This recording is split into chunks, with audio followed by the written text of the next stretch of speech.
Don't Fly Over Barren County, Ohio. By random appellation 468.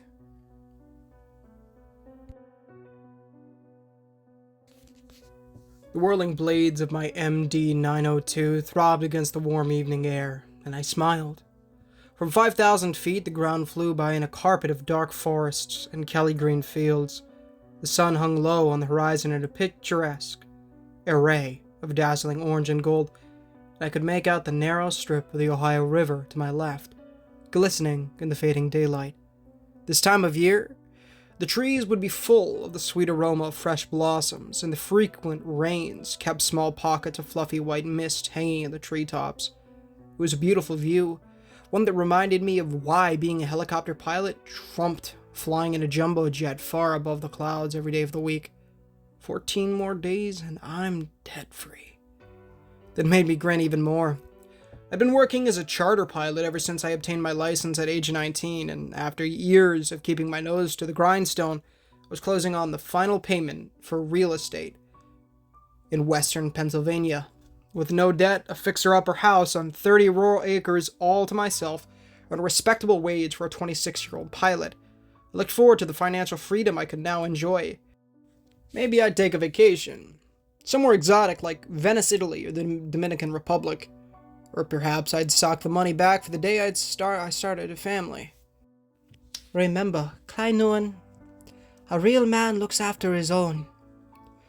My elderly Oma's voice came back from the depths of my memories, her proud suntanned face rising from the darkness. She and my Rhodesian grandfather had immigrated to the U.S. when they were newlyweds, as the violence against white Boer descendants in Africa spiraled out of control. My mother and father both died in a car crash when I was sick, and it had been my grandparents who raised me. Due to this, I'd grown up with a slight accent that many of my classmates found amusing, and I could speak both English and Afrikaans, the Boer tongue of our former home. I shifted in my seat, stretched my back muscles, and glanced at the picture taped to my console. Both my parents flanked a grinning, gap-toothed 6-year-old me at the last Christmas we'd spent together. My mother beamed, her hair dark and Italian features, a sharp contrast to my father's sandy blonde hair and blue eyes. Sometimes I'd like to imagine they were smiling at me with pride at how well I flew the old, silver-colored bird my company had assigned to me, and that made their long, lonely flights easier to bear. A flicker caught my eye, and I broke my gaze away from the photograph. Perched in its small cradle above the controls, my little black Garmin fuzzed over for a few seconds, its screen shifting from brightly colored maps to a barrage of gray static. Did the power cord come loose? I checked, ensuring the power cable for the unit's battery was plugged into the port on the control panel. It was a brand new GPS unit, and I'd used it a few times already, so I knew it wasn't defective. Granted, I could fly and navigate without it, but the Garmin made my time as a pilot so much easier that the thought of going blind was dreadful. My fuel gauge danced, clicked to empty, then to full in a bizarre jolt. More of the gauges began to stutter, the entire panel seeming to develop Tourette's all at once. My pulse began to race. Something was wrong. Very wrong, and the sludge inside my bowels churned with sour fear. Come on, come on. I flicked switches, turned dials, punched buttons, but nothing seemed to fix the spasming. Electronics. Every gauge failed, and without warning, I found myself plunged into inky darkness.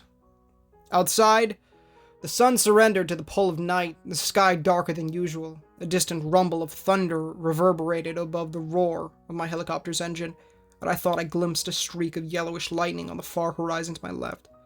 Calm down, Chris. We're still flying, so it must just be a blown fuse. Stay in control and find a place to set her down. My sweaty palm slid on the cyclic stick, and both feet weighed heavy on the yaw pedals. The collective stuck to my other hand with a nervous vibration, and I squinted against the abyss outside. Beep. I jumped to spy myself as a little Garmin on my panel flared back to life, the static pulling aside to reveal a twitching display. Each time the screen glitched, it showed the colorful map detailing my flight path over the ground below. But I noticed that some of the lines changed, the name shifting, as if the device couldn't decide between two different versions of the world.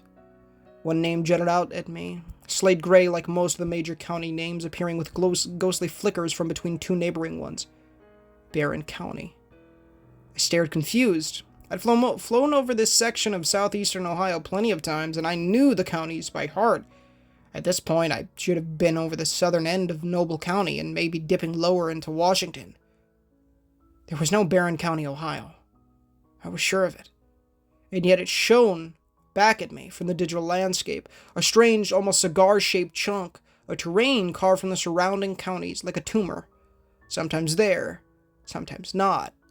As little Garmin struggled to find the correct map, rain began to patter against my cockpit window, and the entire aircraft rattled from a strong gust of wind.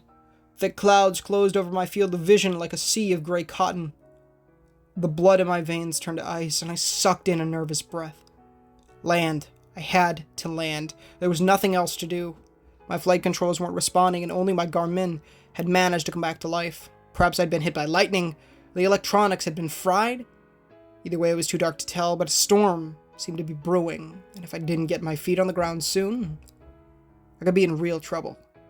Better safe than sorry. I pushed down on the collective to start my slow descent and clicked the talking button for my headset. Any station, this is Douglas 314 Foxtrot, over. Nothing. Any station, this is Douglas 314 Foxtrot requesting emergency assistance, over. Still nothing. Still nothing. If the radio's dead, I'm really up a creek. With my hand shaking, I clicked on the mic one more time. Any station, this is... Like a curtain pulling back, the fog cleared from around my window, and the words stuck in my throat. Without my gauges, I couldn't tell just how far I descended, but it was definitely very low. Thick trees poked up from the ground, and the hills rolled in high ridges with flat valley floors, fields and pastures postmarking them. Rain fell all around in cold, silvery sheets, a normal feature for the mind, for the mid-spring in this part of Ohio. What wasn't normal were the fires. At first, I thought they were forest fires for the amount of smoke and flames that bellowed from each spot, but as I swooped lower, my eyes widened in horror. There were houses, farms, cottages, little clusters that barely constituted villages. All of them belched orange flames and black pillars of sooty smoke. I couldn't hear above the helicopter blades, but I could see the flashes on the ground, along the road and between the trees, and even coming from the burning buildings. Little jets of golden light that spat into the darkness with anger. Gunfire. That's rifle fire, a whole lot of it. Tiny black figures darted through the shadows, barely discernible from where I sat, several hundred feet up. I couldn't see much, but some were definitely running away, the streaks of yellow gunfire chasing them. A few dark gray vehicles rumbled down one of the gravel roads and sprayed fire into the house as it went. They were fighting. I realized the people in the trucks and the locals. It was horrific, like something out of a war-torn Afghanistan, but worse. Then I caught a glimpse of the others. They didn't move like the rest, who either fled from the dark vehicles or fired back from behind cover. These skinny figures loped along with haphazard gaits, many running on all fours like animals, swarming from the trees by the dozens. They threw themselves into the gales of bullets without flinching, attacking anyone within range. Something about the way they moved, so fluid, so fearless, made my heart skip a beat. What is that? Echo 4 actual to unknown caller, please respond, over. Chucking back a cry of shock, I fumbled at the control panel with clumsy fingers, the man's voice sharp and stern. I hadn't realized that I'd let go of the talking button and clicked it down again. Hello? Hello. This is Douglas 314 Foxtrot out of Pittsburgh, over. An excruciating moment passed, and I continued to zoom over the trees. The fires falling away behind me as more silent forest took over. Roger that, Douglas 314 Foxtrot. We read you loud and clear. Please identify yourself and any passengers or cargo you might be carrying. Over. Swelling hard, I eyed the treetops, which looked much closer than they should have been. How far had I descended? Echo 4 actual, my name is Christopher Decker, and I am alone. I'm a charter flight from PA. carrying medical equipment for OSU in Columbus. My controls have been damaged and I'm able to safely carry on due to the storm. Requesting permission to land. Over.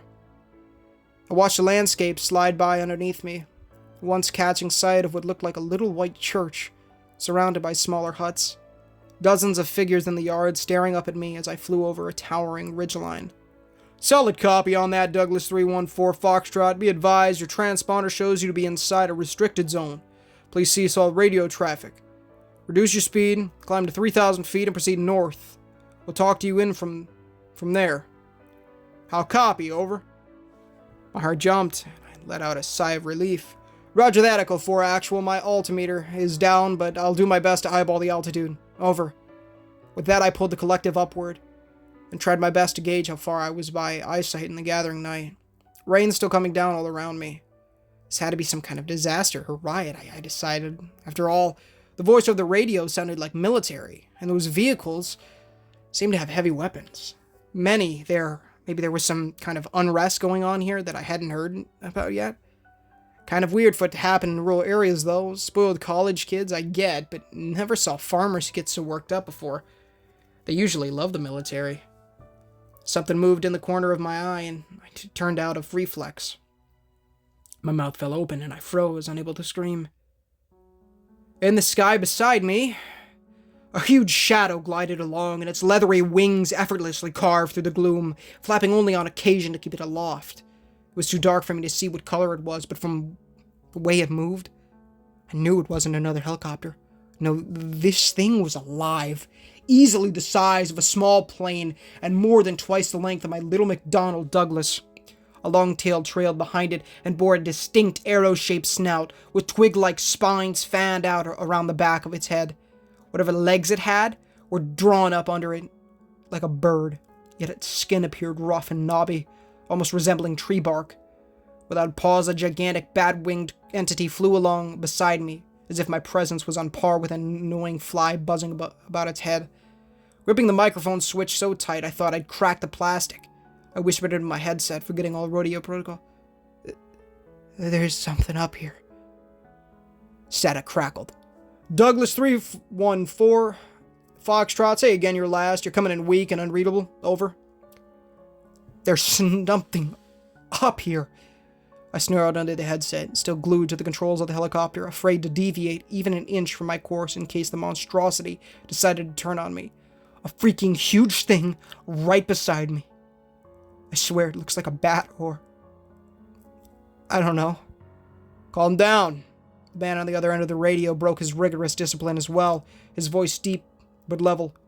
It won't attack if you don't move too fast. Slowly ease away from it and follow that course until you're out of sight. I didn't have time to think about how wrong that sounded, how the man's strict tone had changed to one of knowledge, how he hadn't been the least surprised by what I'd said.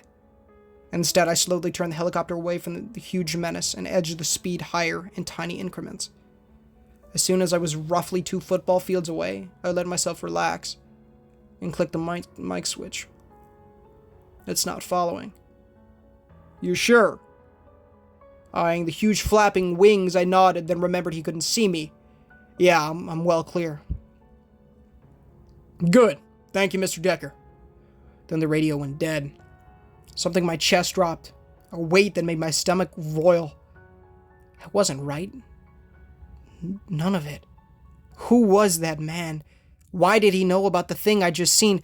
What was I supposed to... A flash of light exploded from the trees to my right and shot into the air with a long finger of smoke. What the... On instinct, I jerked the cyclic stick to one side and the helicopter swung to avoid the rocket. Boom! My world shook, metal screeched, and a dozen alarms began to go off inside the cockpit in a cacophony of beeps and sirens. Orange and red flames lit up the night sky just behind me, and the horizon started to spin wildly outside. Heat gushed from the cockpit door, and I smelled the greasy stench of burning oil. The safety belts dug into my shoulders, and with a final slip, the radio headset ripped free from my scalp. I'm hit. Desperate, I yanked on the controls, fought the bird even as she spun toward the ground in a writhe of flames. The inky black trees hurtling up to meet me. The helicopter went into full auto rotation, the sky blurring past outside, and the alarms blared in a screech of doom. Panic slammed through my temples. I screamed at the top of my lungs, and for one brief second, my eyes locked on the little black garment still perched atop my control panel. Its screen stopped twitching and settled on a map of the mysterious Barren County with a little red arrow at the center of the screen. A few words popping up underneath it. You are here. Trees stabbed up into the sky. The belts crushed at my torso. Glass shattered all around me, and the world went dark. Copper. Thick, warm, and tangy. It filled my mouth, stank metallic in my nose, clogged my throat, choking me. In the murkiness, I fought for a surface, for a way out, blind and numb in the dark. This way, Kleinoen. My almost voice echoed from somewhere in the shadows. This way. Both eyes flew open and I gagged, spitting out a stream of red. Pain throbbed in my ribs and a heavy pressure sent a tingling numbness through my shoulders. Blood roared inside my temples and stars danced before my eyes with a dizzying array. Humid night air kissed my skin and something sticky coated my face, neck, and arms. That hung straight up toward the ceiling. Wait, not up. Down. I blinked at the wrinkled, torn ceiling of the cockpit, the glass all gone, the gray aluminum shredded like tissue paper. Just outside the broken windows, thick Appalachian bluegrass and stemmy underbrush swished in a feeble breeze, backlit by flashes of lightning from the thunderstorm overhead. Green and brown leaves covered everything in a wet carpet of triangles, and somewhere nearby, a cricket chirped. Turning my head from side to side, I realized that I hung upside down inside the ruined helicopter. The top half burrowed into the mud. I could hear the hissing and crackling of flames, the pattering of rain falling on the hot aluminum, and the smaller brush fires around the downed aircraft sizzling out in the damp long grass. Charred steel and burning oil tainted the air, almost as strong as a metallic coppery stench in my aching nose. They shot me down. That military dude shot me out of the sky. It didn't make sense. I'd followed their orders, done everything they'd said, and yet the instant I veered safely away from whatever that thing in the sky had been, they'd fired. Not at it, but at me. Looking down, or rather up, at my chest, I sucked in a gasp, which is harder to do that before. The navy blue shirt stuck to my torso with several big splotches of dark, rusty red. Most were clean slashes, but two held bits of glass sticking out of them, one alarmingly bigger than the other. They dripped cherry red blood onto my upturned face, and a wave of nausea hit me. I gotta get down. I flexed my arms to try and work some feeling back into them, praying nothing was broken. Half numb from hanging so long, I palmed along my aching body until I felt the buckle for the seat belts. Okay, I hissed between gritted teeth in an effort to stave off my panic. You can do this. Just hold on tight. Nice and tight. Here we go. Click. Everything seemed to lurch, and I slid off the seat to plummet towards the muck-filled hole in the cockpit ceiling. My fingers were slick with blood and slipped over the smooth faux leather pilot seats with ease. The soldier belt snagged on the bits of glass that lay just under the left lowest rib, and a flare of white-hot pain ripped through me. Wham! I screamed. My right knee caught the edge of the aluminum ceiling, and both hands dove into a mound of leaf-covered glass shards on the opposite side of the hole. My head swam, being right side up again, enough to make shadows gnaw at the corner of my eyes. Forcing myself to breathe slowly, I fought the urge to faint and slid back to sit on the smooth ceiling. I turned my hands over to see half a dozen bits of clear glass burrowed into my skin like greedy parasites, red blood weeping around the new cuts. Screw you! I spat at the rubbish, with angry tears in my eyes. Screw you, screw you, screw you! The shards came out easy enough. The cuts weren't that deep, but that wasn't what worried me. On my chest, the single piece of cockpit glass that remained was almost as big as my palm. It really hurt. Just touching it felt like self-inflicting torture, but I knew it had to come out sooner or later. Please don't nick a vein. Whipping my hands dry on my jeans, I gripped the shard with both hands and jerked.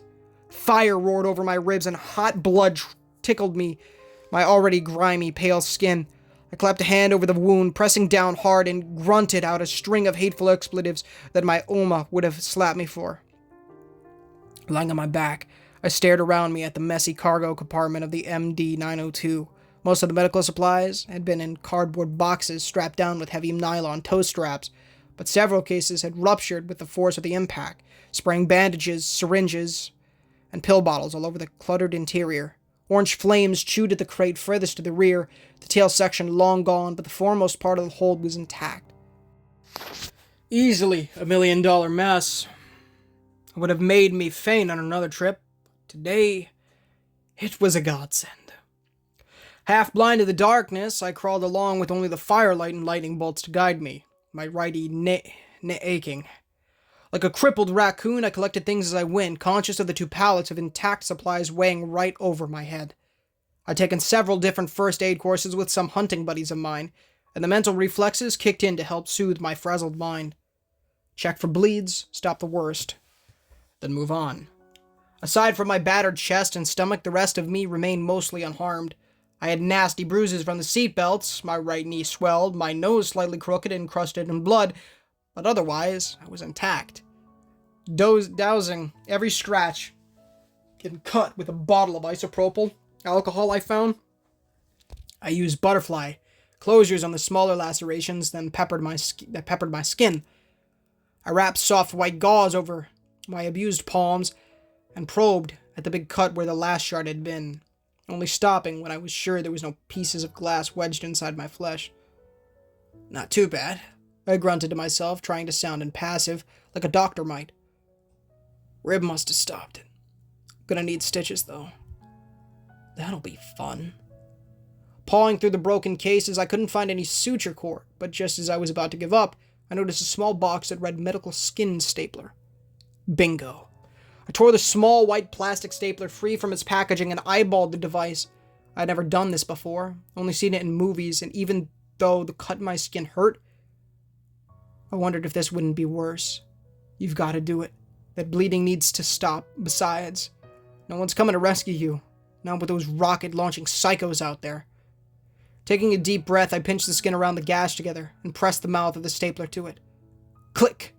A sharp sting, like that of a needle, bit at the skin, but it didn't hurt nearly as bad as the cut itself. I worked my way across the 2-inch laceration and gave out a sigh of relief when it was done. Not gonna bleed to death today.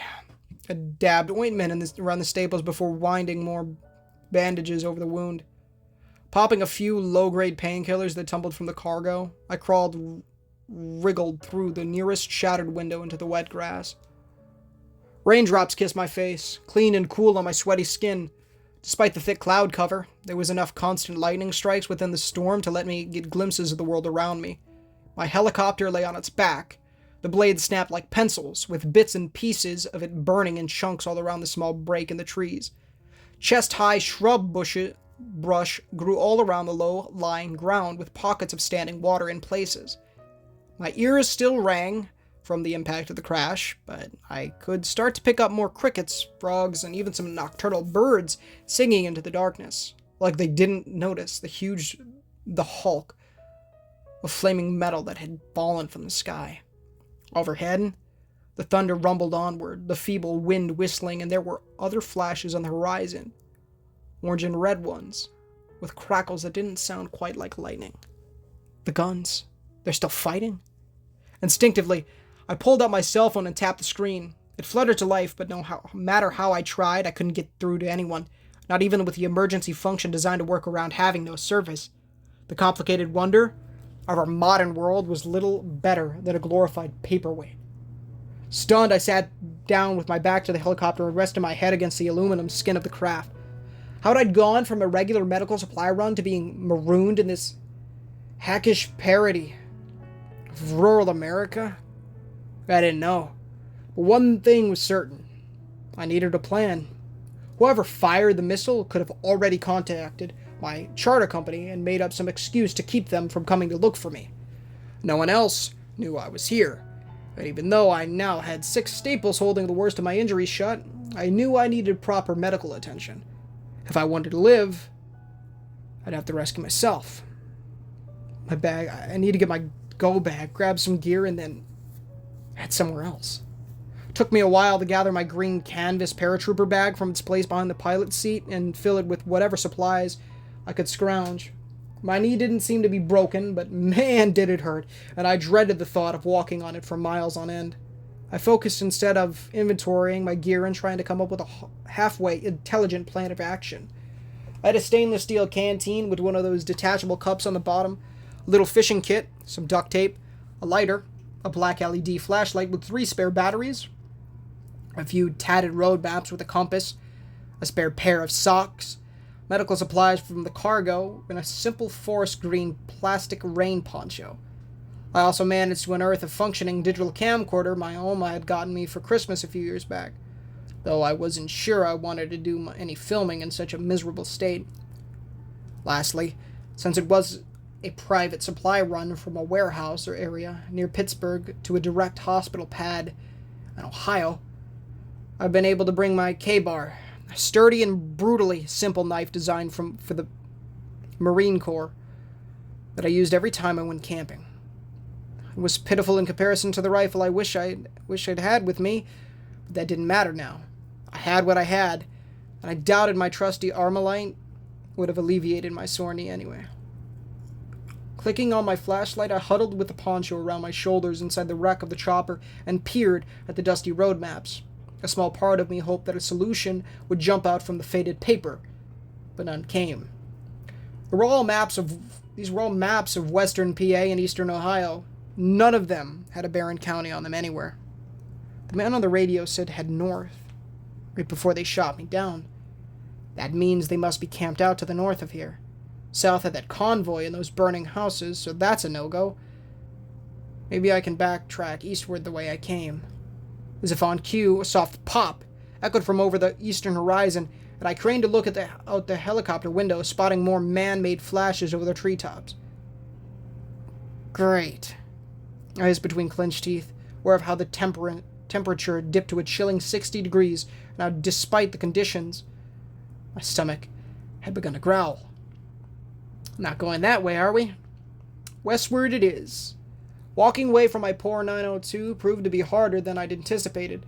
Despite the glass, the fizzling fires, and the darkness, it still held a familiar human essence to it. Sitting inside it made me feel secure, safe, even calm about the situation.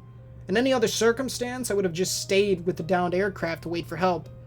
But I knew the men who shot me down would likely find my crash site, and I didn't want to be around when they did. Unlike much of central and western Ohio, southeastern Ohio is hilly, brushy, and clogged with thick forests. Thorns snagged at my thin poncho and sliced at my pant legs.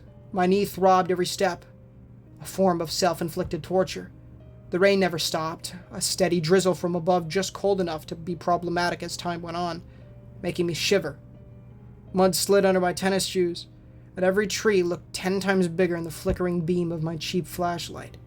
Icy fear prickled at the back of my neck at some of the sounds that greeted me through the gloom. I'd been camping loads of times, both in Pennsylvania and elsewhere, but these noises were something otherworldly to me. Strange howls, screeches, and calls permeated the rain-soaked sky. Some almost roars, while others bordered on human in their intonation. The more I walked, the softer the distant gunfire became, and the more prevalent the odd sounds, until the shadows seemed to fill with them. I didn't dare turn off my flashlight, or I'd been completely blind in the dark, but a little voice in the back of my head screamed that I was too visible. Crouching through the gloomy forest with my long beam of light stabbing into the abyss, it felt as though a million eyes were on me, studying me, hunting me from the surrounding brush, and I bitterly recalled how much I'd loved the old Survivor Man TV series as a kid. Not so fun being out in the woods at night, especially alone. A twig snapped somewhere behind me, and I whirled on the spot, one trembling hand resting on the hilt of my K-bar. Nothing. Nothing but trees, bushes, and rain dripping down in the darkness. This is stupid, I whispered to myself, to keep my nerves in check as I slowly spun on the spot. I should have went eastward anyway. God knows how long I'm going to have to. Creak. A groan of metal on metal echoed from somewhere to my right, and I spun to face it, yanking the knife on my belt free from its scabbard. It felt so small and useless in my hand, and I choked down a wave of nauseous fear. Ka-wump. Creak. Ka-wump. Creak. Underbrush cracked and crunched. A few smaller saplings thrashed, and from deep within the gloom, 2 yellow orbs flared to life. They poked through the mist in the trees, forming into slender fingers of golden light that swept back and forth in the darkness. The soldiers, they must be looking for me. I swallowed hard and turned to slink away. Ice jammed through my blood, and I froze on the spot, biting my tongue to stop the scream. It stood not yards away, a huge form that towered a good 12 feet tall in the swirling shadows. Unpolished chrome blended with flash, rusted spots on the faded red paint, and grime-smeared glass shone with dull hues in the flashes of lightning. Where the wheels should have been, the rounded steel axles curved like some enormous hand had bent them, and the tires lay face down on the muddy ground like big round feet, their hubcaps buried in the dirt.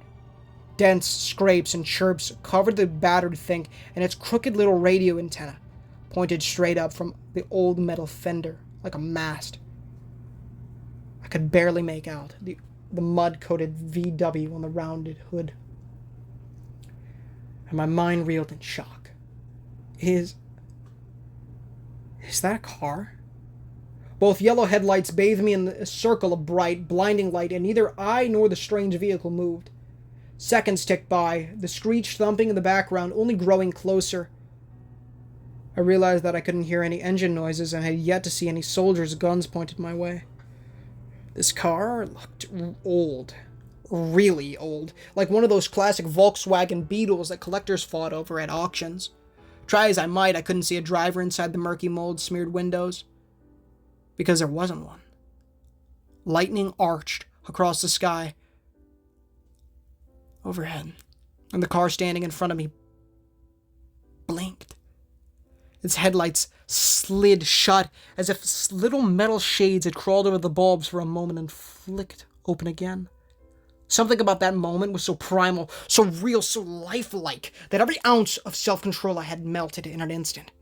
Cursing under my breath, I lunged into the shrubs, and the world erupted around me. Under my shoes, the ground shook, and the car surged after me in a cacophony of thumps that made my already racing heart skip several beats. A weather-beaten brown tow truck from the 50s charged through the thorns to my left. Its headlights ablaze, and a dilapidated yellow school bus rose from its hiding place in the weeds to stand tall on 4 down-turned axle legs. They all flicked their headlights on like giants waking from their slumber, and as I dodged past them, they each blared their horn into the night in alarm. My breaths came short and tight, my knee burned, and I crashed through thorns and briars without thought to how badly I was getting cut up. The cheap poncho tore, and I ripped it away as it caught on the tree branch. A purple 70s Mustang shook off its blanket of creeping vines and bounded from a stand of trees just ahead, forcing me to swerve to avoid being run over. My adrenaline at all-time highs. This can't be happening. This can't be happening. This can't be happening. Slipping and sliding, I pushed through a stand of multifloral rows and stumbled out into a flat, dark expanse. I almost skidded to a stop. What had once been a rather large field stood no taller than my shoestrings. The grass charred and burnt. The storm above illuminated huge pieces of wreckage that lay scattered over the nearly 40-acre plot, and I could just make out the fire-blackened hulk of a fuselage resting 100 yards away. The plane had been brought down a while ago, it seemed, as there weren't any flames left burning, and I threw myself toward it in frenzied desperation. Burned grass and greasy brown topsoil slushed underfoot, and I could hear the squelching of the tires of the cars pursuing me. Rain soaked me to the bone, and my lungs ached from sucking down the damp night air. A painful stitch crept into my chest side, and I cursed myself for not putting in more time for cardio at the gym. Something caught my left shoelace, and I hurtled to the ground, tasting mud and blood in between my teeth. They've got me now. I clawed at the mud, rolled, and watched a tire slam down mere inches from where my head had been. The Mustang loomed over me and jostled for a position with the red Volkswagen and brown tow truck. The school bus still a few yards behind them. They couldn't seem to decide who would get the pleasure of stomping me to death, and like a herd of stampeding wildebeest, they locked bumpers in an epic shoving match. On all fours, I scampered out from under the sparring brutes and dashed for the crumpled airplane, a white-painted DC-3 that looked like it had been cut in half by a gargantuan knife blade. I passed a snap wing section, the oily remains of a turbo-propped jet engine and a mutilated wheel from the landing gear. Climbing over a heap of mud, I squeezed into the back of the ruined flight cabin and dropped down into the dark cargo hold. Wham! No sooner had my sneakers hit the cold metal floor and the entire plane rocked from the impact of something heavy ramming it just outside. I tumbled to my knees, screaming in pain as, once again, I managed to bash the sore one off a bracket in the wall. My hand smeared in something gooey and I scrabbled for my flashlight. It clicked on, a wavering ball of white light in the pitch darkness, and I fought the urge to gag. Oh man. 3 people, or what was left of them, lay strewn over the narrow cargo area. Claret red bloods coated the walls, caked on the floor, and clotted under my mud-spattered shoes. Bits of flesh and viscera were stuck to everything, and tatters of cloth hung from exposed sections of broken bone. An eerie set of bloody handprints adorned the walls, and the only reason I could tell it had been 3 people, were the shoes. All of them bore ankle bones sticking out above the blood-soaked socks. It smelled sickly sweet, a strange, nauseous odor that crept into my nose and settled on the back of my tongue like an alien parasite. Something glinted in the beam of my flashlight. My pulse quickened as I pried the object loose from the severed arm that still clung to it.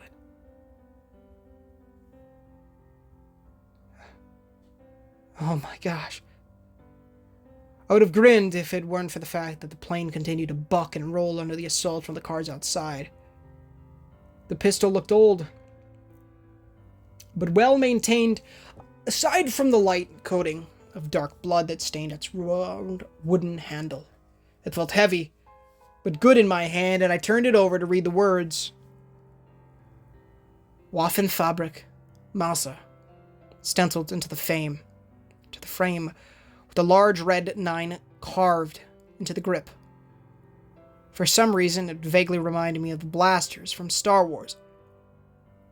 I fumbled with a little switch that looked like a safety on the back of the gun and stumbled toward a gap in the plane's dented fuselage to aim out at the surrounding headlights. Bang! The old gun bucked reliably in my hand, its long barrel spitting a little jet of flame into the night. I had no idea if I hit anything, but the attacking cars recoiled, their horns blaring in confusion. They turned and scuttled through the tree line as fast as their mechanical legs could go, the entire ordeal over as fast as it had begun. Did I do that? Perplexed, I stared down at the pistol in my hand. Whoosh! A large, inky black shadow glided down from the clouds, and the yellow school bus moved too slow to react in time. With a crash, the kicking nightmarish vehicle was thrown onto its side, spraying glass and chrome trim across the muddy field. Its electro-synth horn blared with wails of mechanical agony as 2 huge, talon-like feet clamped down on it, and the enormous head of the flying creature lowered to rip open its engine compartment. The horn cut out, the enormous flying entity jerked its head back to gulp down a mass of what looked like sticky black vines from the interior of the shattered bus. At this range, I could see now that the flying creature bore 2 legs, and it had its wings half-tucked like a vulture that had descended to feed on roadkill. Its head turned slightly, and in the glow of another lightning bolt, my jaw went slick at the realization of what it was. A tree trunk. It's a rotted tree trunk. I couldn't tell where the reptilian beast began and where the organic tree components ended. The upper part of the head shaped like a log, while the lower jaw resembled something out of a dinosaur movie. Its skin looked identical to the outside of a shagbark hickory, but flexed with a supple featheriness that denoted something closer to skin. Sharp branch-like spines ranged down its back and onto the end of its tail, which bore a massive round club shaped like a diseased tree knot. Crouched on both hind legs, it braced the hooked ends of its folded wings against the ground like a bat, towering higher than a semi-truck. Under the folds of its armored head, a bulging pair of chameleon-like eyes constantly spun in their sockets, probing the dark for threats while it ate. One black pupil locked out into the window I peered through, and my heart stopped. The beast regarded me for a moment with a curious sideways sniff. With a proud, contemptful head toss, the shadow from the sky parted rows of razor-sharp teeth to let out a roar that shook the earth beneath my feet. It was the triumphant war cry of a creature that sat at the very top of the food chain, one that felt no threat from the fragile, two-legged beings that walked the earth all around it. It hunted whenever it wanted, ate whatever it wanted, and flew wherever it wanted. It didn't need to rip the plane apart to devour me.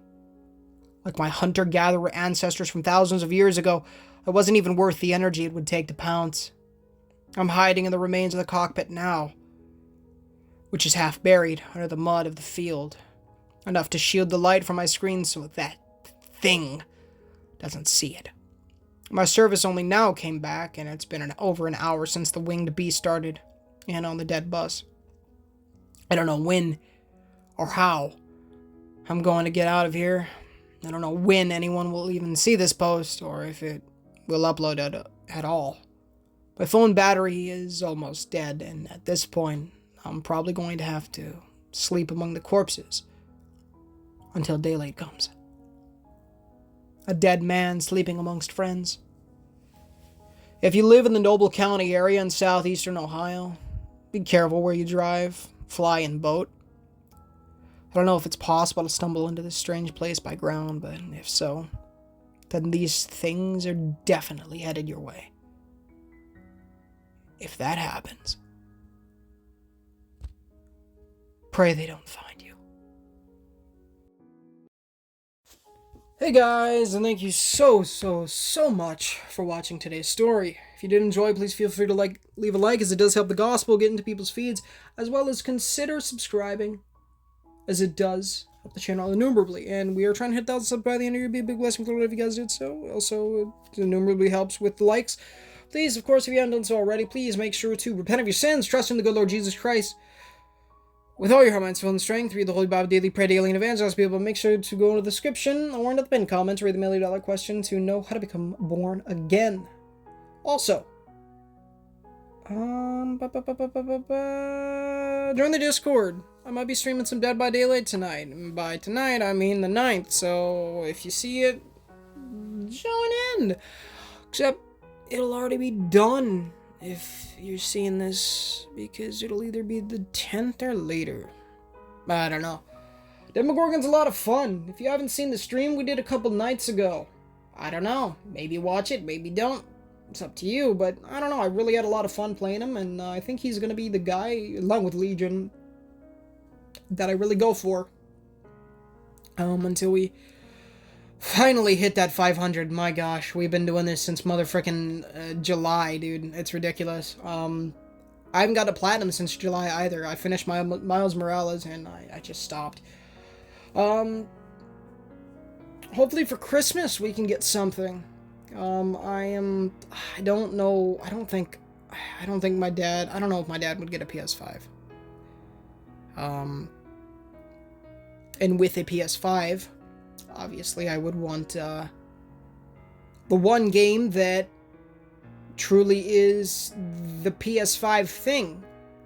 The one game, besides maybe Rift Apart, maybe Returnal, that is amazing. Even though I have played none of it and I have not seen it, being Spider-Man 2. So, I'm also rather considering a more realistic approach is the VR. I don't know if you can stream VR, but I will be doing, the first game I will be playing will be Saints and Sinners, The Walking Dead, because it's basically everything I've ever wanted in a Walking Dead game. So, literally just real Walking Dead, which is awesome, and I love that idea, so I can't wait to play that one. Anyways, guys, thank you guys for watching. I love you guys so much. Please stay tuned for more content, daily horror stories. I don't even know. I'm not going to say when, till, Because honestly, I could just do this forever. It's really not difficult to do this, and it's a great way to start the channel off, getting more folks to the channel, which is great, and I love doing it. So, that being said, stay tuned for more gaming content. I'm sure I've been talking about this, but I really, really, really want to start doing more gaming content. I got a platinum in motherfucking March for Subnautica Below Zero, and I still have not gotten that video going. And yeah, I've finished the first stream, but I have the second one, which is much longer. Let's just call it what it is, right? I'm a lazy motherfricker. I can work hard, but it's... I don't know. I suppose that's for another time, though. I love you guys, and yeah, I'll see you guys later. Thank you guys so much for watching. I love you. But until next time, guys, of course, repent and trust in Christ. But until next time, guys, this is Ninja Gamer, signing off.